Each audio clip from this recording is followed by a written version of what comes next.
So good afternoon, everybody. I do want to talk about AEW Forbidden Door, and my laptop is right in front of me, and I want to review the match card for the show, and I also want to mention that I'm able to go down to San Jose, California, to actually see the show in person. So I'm actually keeping my fingers crossed because all I have to do is go to for Redemption, All In and All Out, then I would have like a year long streak of going to every pay per view. And I've not done that before, but that would be a really cool accomplishment. So like, I'll keep my fingers crossed, that I can get my PTO approved. And then also too, this has been a very very controversial card for many many reasons. But I'm gonna go through all the matches, and I'm gonna talk about who I think is gonna win. I'm also going to say, hey, what should this is this a match I want to see or not want to see? The first match, the preliminary match, it's the Divine Dominion, Megan Bain and Lena Cross versus Thunder Rosa and Olympia. The winner gets for the women's world tag team match. Um, I think that Divine Dominion's gonna win because it doesn't make sense to take the titles and give it to somebody else, give it to like a foreign team. And then the other problem with that is you have your all in show. And I think that this is kind of like the big issue. You have all in like less than 2 months. So it doesn't make sense to say, hey, we're going to take it off our concurrent champion and give it to somebody else. That just doesn't, that's not a good business decision to do that with a title. Imagine if CM Punk won the WWE Championship from John Cena, and this was like 1 or 2 months before WrestleMania. It just kind of is a little too jarring. The next match is Edge and Christian versus the Dogs for the AEW Tag Team Championship. I do want to see this match 'cause I think it's really cool that we've seen a match that Edge and Christian have both faced Fit Finlay, and now they're facing his son.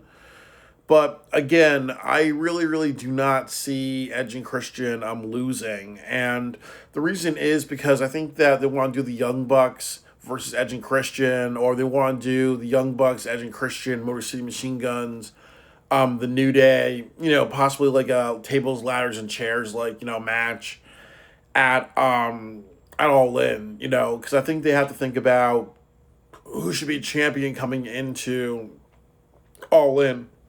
And that doesn't necessarily mean um, that necessarily does not mean that you do something like like you just change the titles. Really, you have to think about like who can actually win.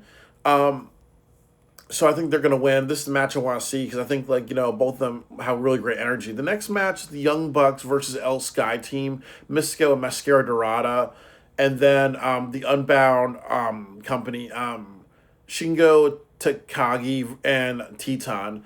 So this is a very hard match to predict. I think this is really good. I'm always a big fan of Mascara Dorada. He's actually my favorite wrestler right now because I always like his moves. I like that he's underlooked, underappreciated, underrated.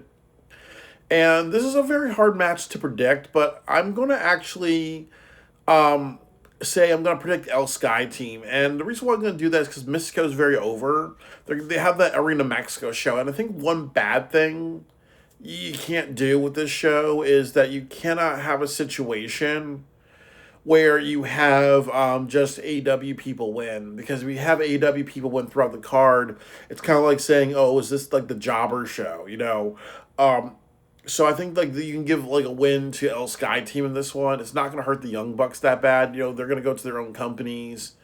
You might do a rematch of the Young Bucks versus El Sky Team in Mexico. But, and also, like I said before, and I'll say it again, you cannot do something like you can't just have AW win every single match because that's going to make the other people be like, hey, why are we actually here when we're just going to lose, lose, lose.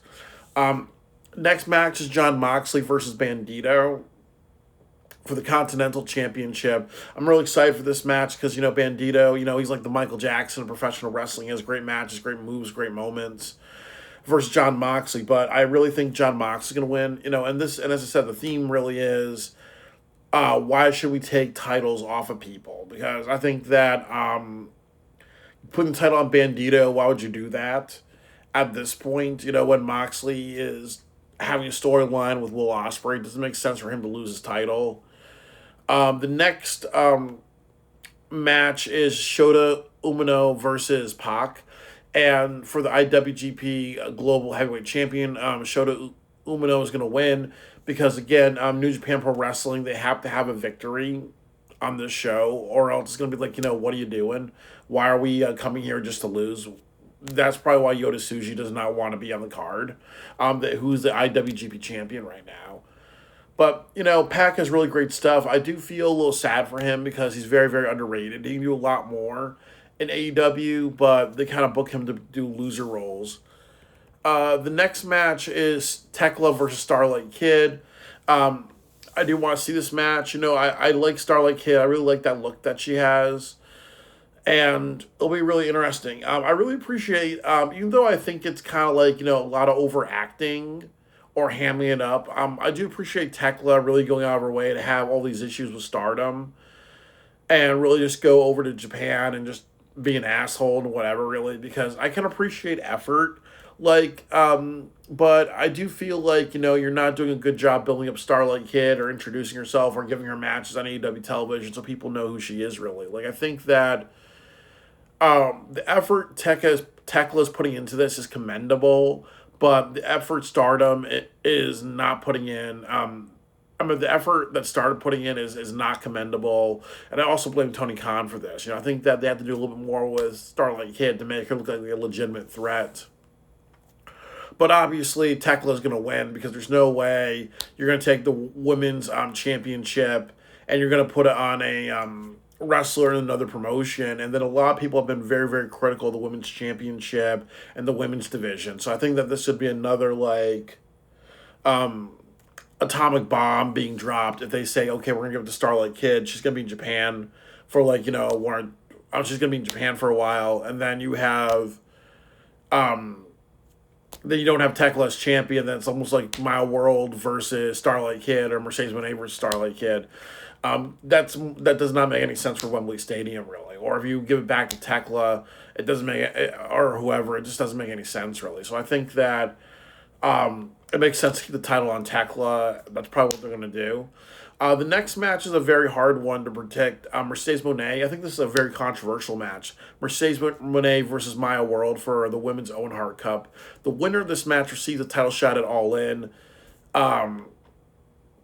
So there's a couple of things to say that I think that this is a very interesting match because it really is two different directions for AEW.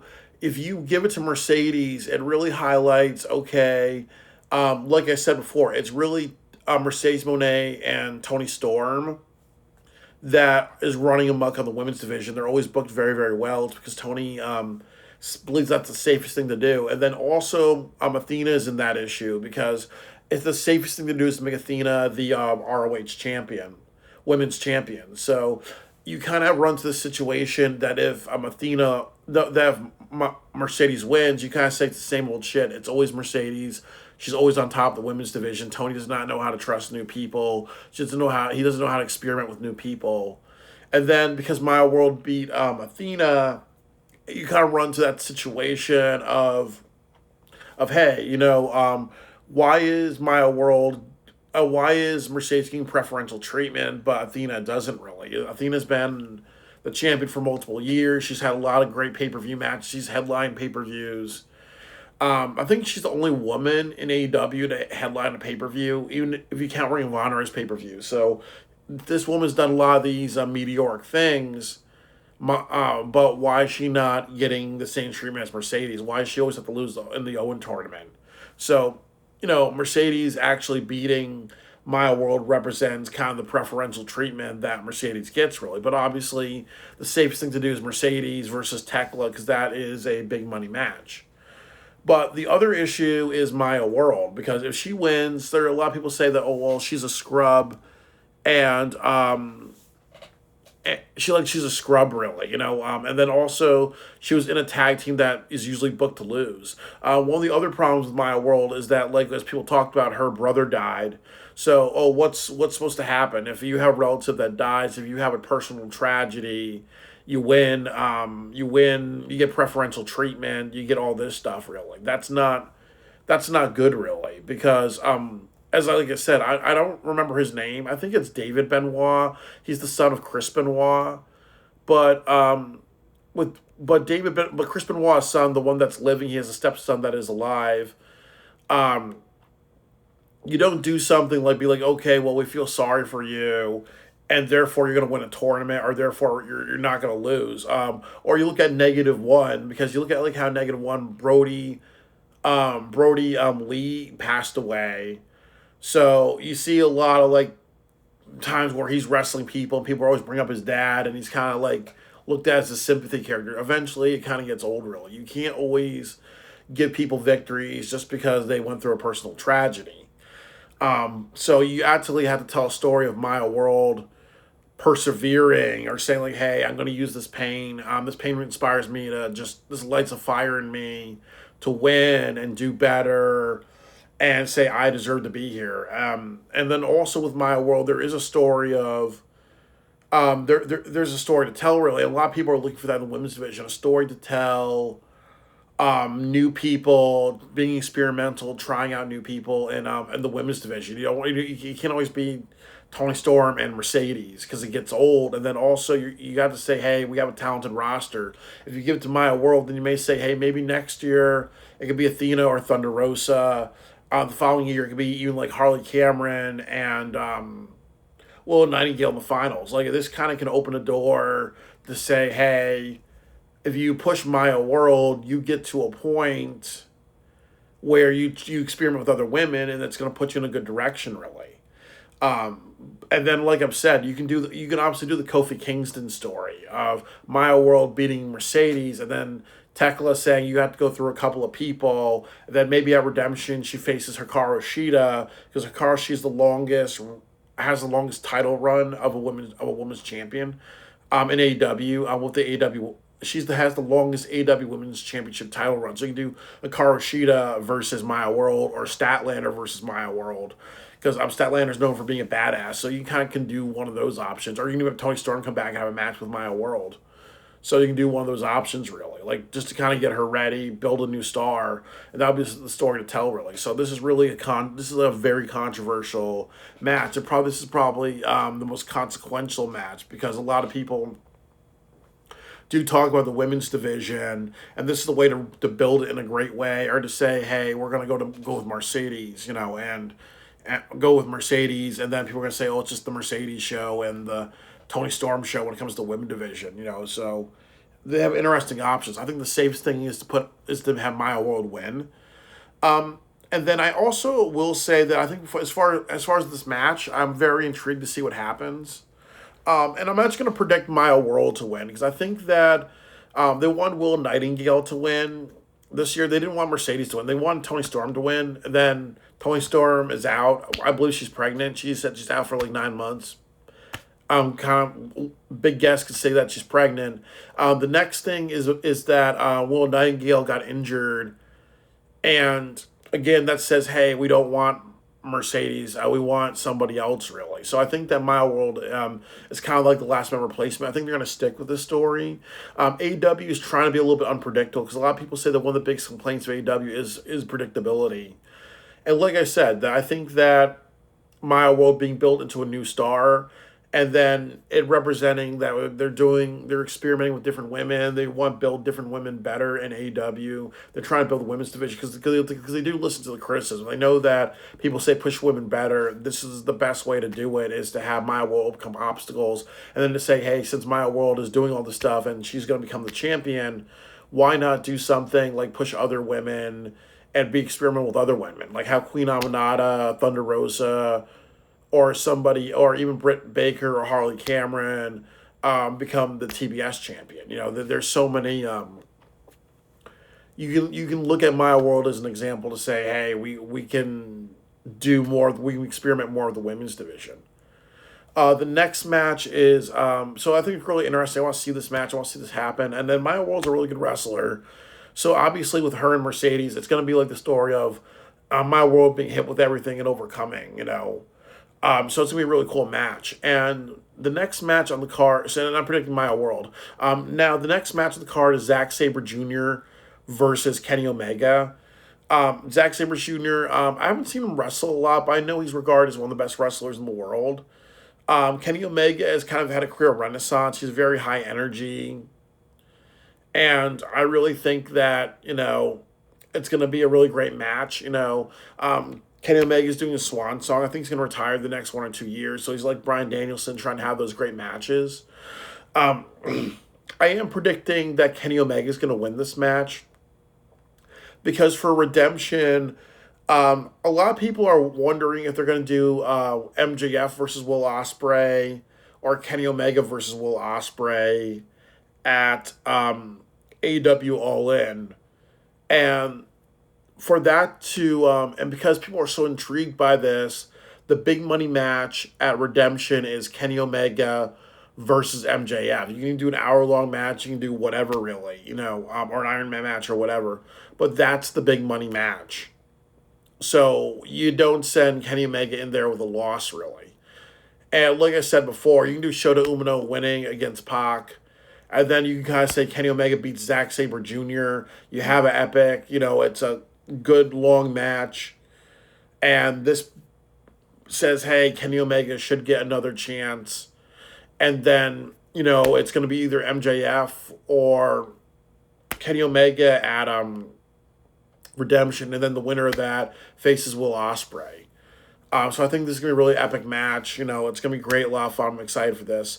Next match is Will Ospreay versus Swerve Strickland. The winner of this match faces the AEW champion at All In.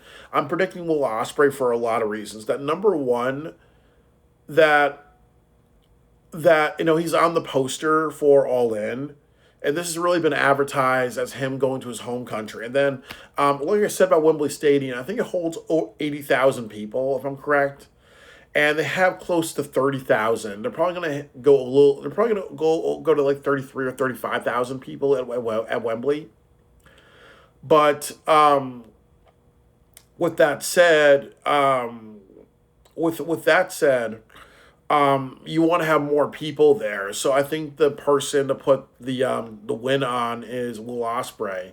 And then last year Swerve beat Will Ospreay. You can have Ospreay beat Swerve, and then you can kind of do Ospreay as the champion and Swerve as the contender. Who's best 2 out of 3 really. One where they don't have titles, and now one where one's the champion, now one where the other is the champion. I think that that's a good story to tell, really. But I also, as I said, I think the strongest thing is putting on Will Ospreay, making the UK crowd happy. I also think that, like I've said about Kenny Omega, that I think with Ospreay, he does have a couple of years left, but he's not going to be there that long, much longer, because obviously he wrestles a very physical style. So I do think that you're almost at a point where you want to say, hey, we got to give you this championship. We've done it with Swerve. Let's do something different. Let's not do the John Cena thing or the Triple H thing where it's like they're always the champion for way too long, really. So I think that is actually the way to go with this. And then the main event match is Team Briscoe versus Team MJF and Don Callis family. And this is another match that is also very controversial. I do want to see it because I like violence and carnage and everything like that. And I've kind of said that it is controversial because the stipulation is if Mark Briscoe wins, Mark Briscoe earns a AEW championship shot against MJF. So here's a couple of problems with this. That right now, there's no way in hell that MJF's going to lose the AEW championship. Like, the only person that can beat him right now is two things. It's either that he's so injured that he can't go to All In because he does have a bit of an injury. He's working through an injury right now. So they can strip him, or they can say, hey, we have to get to you have to get to Redemption and drop the title to Kenny Omega because of your injury and work through all that, or he just has to be stripped. It's going to be Kenny Omega versus somebody else, really. at Redemption really. So I think the only person that logically can beat MJF right now is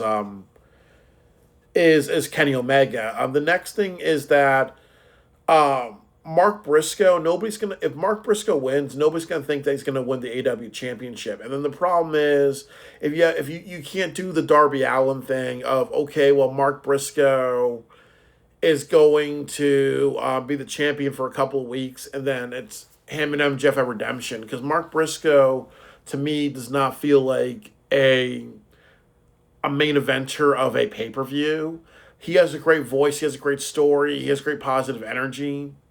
But I don't think that for a penultimate show to the biggest show of your year is the right time to make him a champion. It's kind of like what happened to Sami Zayn, if I'm correct. Sami Zayn um, faced Roman Reigns. I think at the Elimination Chamber or right before WrestleMania. Doesn't make sense to switch the title like that or whatever, really. So it doesn't make sense to kind of like change it. And then the other problem is that because because of MJF hiring the Don Callis family, one of the other things is that no matter what, Kevin Knight gets a shot at MJF really. So the issue is that are gonna do Mark Briscoe versus MJF, Kevin Knight versus MJF, and then Kenny Omega versus MJF. That kind of feels like oversaturation really. So I don't think that I really just don't think that Mark Briscoe winning is beneficial. And I also feel another thing that I will say is that a lot of AEW is very, very predictable. But I think MJF the Don Callis family will win because obviously you have the heels winning. MJF looks strong. And then the other thing that happens if you do this is that, and I'm predicting this is going to be what's going to happen, is that MJF is going to come close to losing, and then Andrade's going to help him, and then Andrade's going to say, "Hey, since I helped you," that's kind of like the thing to say, "Hey, I should get a championship shot." And then if he gets betrayed by the Don Callis family, or if MJF betrays him, he's going to turn babyface. Or the other thing that could happen is that they can say, "Okay, then it's going to be Andrade versus MJF at Redemption, or Kenny Omega versus MJF at Redemption." Like one of the two things are going to happen, or a triple threat. One of those three things can happen.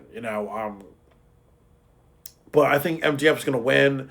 And then the other thing the reason why they should win is two other things. That Don Callis family usually loses a lot.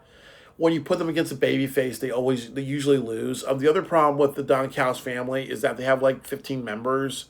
So, and this is a steel cage match with no rules. So you can have 6 versus 6, but then you have the other 9 members really.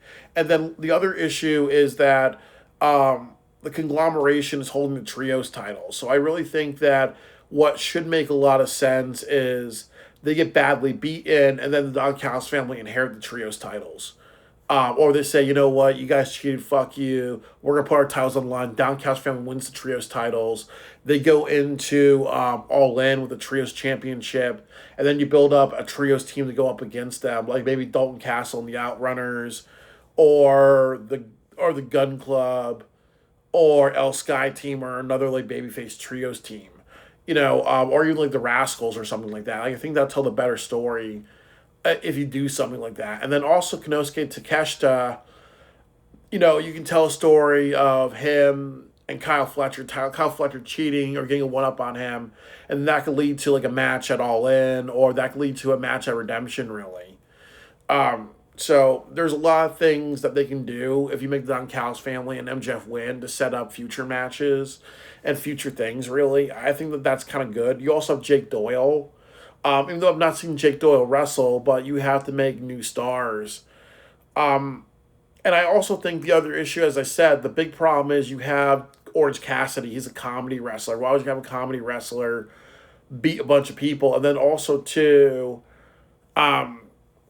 Darby Allin has been the AEW champion, so he can afford a loss. Mark Briscoe, all those guys can afford losses, really. So I think the Don Callis family and MJF, it's better for them to win. And then you look at it, it's Mark Briscoe, Konosuke Takeshita, and Darby Allin are kind of really the ones you take seriously. And then in the other side, you have MJF, Kevin Knight, Kyle Fletcher, Okada, and Andrade. Like those five people, like you have five people on one team and three people on another team of people you take seriously because you don't take Orange Cassidy, Roger Strong, Kyle O'Reilly, and Jake Doyle that seriously. I actually am kind of surprised they're not having Mark Davis. 'Cause I think Mark Davis would have been a better option.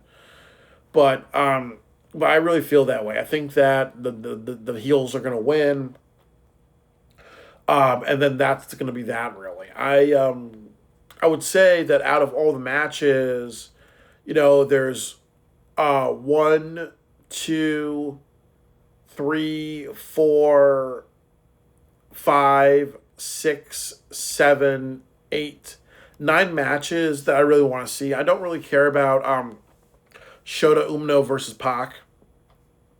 Not seen Shota Umino wrestle, but that's actually really good for me. So nine matches I do want to see and I'm very interested in. And then if you break it down, really, I paid $240 for the show. So ultimately, I'm watching like if I was to spend $24 watching each of these matches if I want to spend $24 on each of these matches, say hey I want to see Kenny Omega versus Zack Sabre Jr. for $24. I want to see Will Ospreay versus Strickland for $24. 24 divided by 10. 240 divided by 10. I really feel like I'm getting my money's worth with all this. So I really really just I'm looking forward to this show. I think they have a lot of really great matches. I wasn't really happy with the build to this. I think this could have been a stronger show. I wish the IWGP champion was on this show. I really wish they did more building of CMLL. There's a lot of things they could have done. They could have had more of like, hey, like I've said before, you could have done the Anthony Bowen saying, I want to face somebody in New Japan Pro Wrestling to show that I'm legit and whatever. You could have had somebody like on the roster, like maybe I'm not sure who else. I would say you could say somebody like Harley Cameron saying, you know what, I want to be taken more seriously. I want to face a woman in New Japan Pro Wrestling. Or you can even do Athena versus Hazuki or other things like that. You should have many wrestlers saying, hey, you know what? I want to matter. This is why I'm facing an international wrestler, an international star. So therefore, at Redemption, I kind of stand out a little bit. That's why I stand a little bit more for Redemption. I get a match at Redemption, then I go to AEW All In, really. So that's kind of how it should be. Um, build have people start to build some momentum by facing an international star and being an international star. But AEW doesn't do that. So I think it's a controversial build to the show, but overall it's kind of what AEW does best. Really, they have great pay-per-views, but the storytelling in the build to the pay-per-view is always questionable or not to the best of quality.